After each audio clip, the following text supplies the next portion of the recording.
The Xian show called them the Rainbow Arbiter. They are an Aeon that presides over the path of the hunt. They wander endlessly between worlds to eradicate the abominations created by the Aeon of Abundance. That begs the question, however, where was Lan when the events of the Xian show story were happening? Who is Lan, the Rainbow Arbiter? Why didn't Lan acknowledge and help the Trailblazer during their fight with Phantilia? And why wasn't the Trailblazer blessed by Lan of the Hunt? Well, these are the questions I aim to answer today.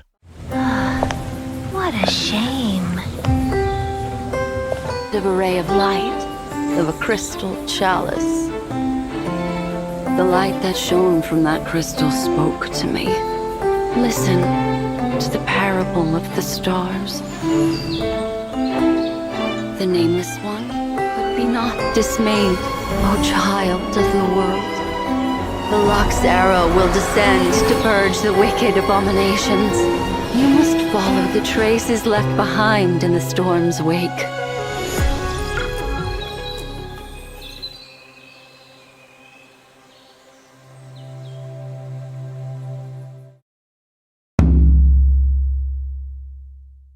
To completely understand Lan, we must go back to the beginning, back to when Lan was not a god, but a simple mortal. Lan was born before the Three Sufferings era in approximately the 1700 star calendar. In the past, they led the Xian show army against the Heliobi and their leader, Flint Emperor. And after the intense battle, the Xian show celebrated by planting the Ambrosial Arbor. While everyone was in joy due to the immortality it promised, Lan foresaw disaster. Specifically, the disaster Mara would cause to the Xian show. Trying to warn everyone of the future dangers the Ambrosial Arbor would bestow onto them fails. The people of the Xian show mocked them, calling them insane for ever thinking of such nonsense. But that didn't stop the Rainbow Arbiter, no.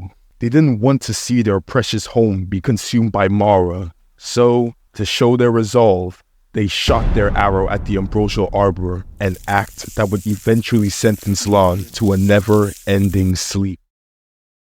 Flash forward to the flame catastrophe of the Bloodshed era. The Xian show army was faced with a fearsome enemy called Mudrazel. War broke out, but due to the fatigue from their previous battles, they were no match for Mudrazel and its wingweavers. So, with no other choice, they decided to release every prisoner that was stuck in cryo-hibernation to help them in battle. And that included the Rainbow Arbiter Lan. Once Lan and all the prisoners were released, they made their way to the leader of the Heliobi, Flint Emperor, to make a deal with the devil. In exchange for taking over their bodies, the Heliobi will grant them their very own powers. Many other prisoners who were inspired by Lan also made the same deal with these Heliobi, creating a suicide squad to battle against Mudrazel. And as Lan shot a deadly arrow infused with the Flint Emperor's power towards Mudrazel, the force of the shot was so powerful that it affected every single ship of the Xian show alliance. And once the arrow finally smashed into the Ambrosial Arbor, it severed Mudrazel's connection, finally putting an end to the war, but at the cost of Lan's life. Going through a process of self-burning, where the body of a Heliobus host spontaneously combust, the hero of the Xian show would finally lose their life. But it is believed that this is when Lan would finally ascend to Aeonhood, turning man into a god. Now that we know how Lan became the hero of the Xian show and the Aeon of the Hunt, it's time to figure out why they didn't bother acknowledging the Trailblazer and the situation going on in the Xian show. So, we know for a fact that Lan harbors an intense hate towards the Aeon of Abundance, Yaoshi, due to the abominations created by the Abundance and the devastation that happened on their home world. That begs the question, however, why didn't Lan decide to help us fight Phantilia? Now, you can probably chalk it up to them not being worth Lan's time, and the fact that Lan doesn't specifically hunt down anyone who follows Abundance, and just Yaoshi and the undead created by them. But I don't believe that Lan would just sit by as their homeworld is under attack by the very same tree that they sacrificed their life to sever from their homeworld all those years ago. We know for a fact that Lan wasn't and isn't the type of person / Aeon that would just leave it up to the people of their homeworld to take care of. And while you can say that Fu Xuan or Jing Yuan didn't send out an SOS to Lan, there's clearly been sightings of Lan acting on their own accord, and I will show you examples of these, like the year 7954, where they spotted Lan's arrow near Lavatine 16, or Amber Era 2131, where they detected spatial disturbances left by Lan because they were traveling too fast, only to witness Lan using their arrow to implode a planet because it was affected by the molting disease. So, knowing this, it makes even less sense as to why Lan either ignored us or purposefully didn't help us. Now, this could partially be a Zhongli situation from Genshin Impact, where Lan probably wanted to see if the Xianzhou could handle a crisis like that on her own. Kind of like how Zhongli wanted to test the resilience of Li Wei in Genshin. But even if that was the case, why didn't Lan show themselves to the Trailblazer after the fight or midway through the fight with Phantilia? Not only did she have the power of abundance, but is also an emanator of destruction, so even fighting her in of itself was no easy task. But to answer the question about why Lan didn't help us, the most logical answer would be because Jing Yuan exists. If you didn't know, Jing Yuan is one of the 7 Arbiter Generals who are the vanguard of the Hunt, basically the Hunt's version of emanators. They were also granted pretty strong spirits from Lan themselves. So, I guess this can all be chalked up to Lan trusting Jing Yuan enough to handle whatever threat comes their way.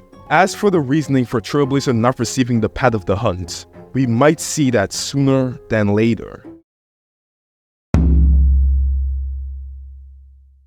If you've caught up with the story for 2.4, then you'll know that the main villain of this storyline is the monster who started 2,113 wars, the werewolf Hule.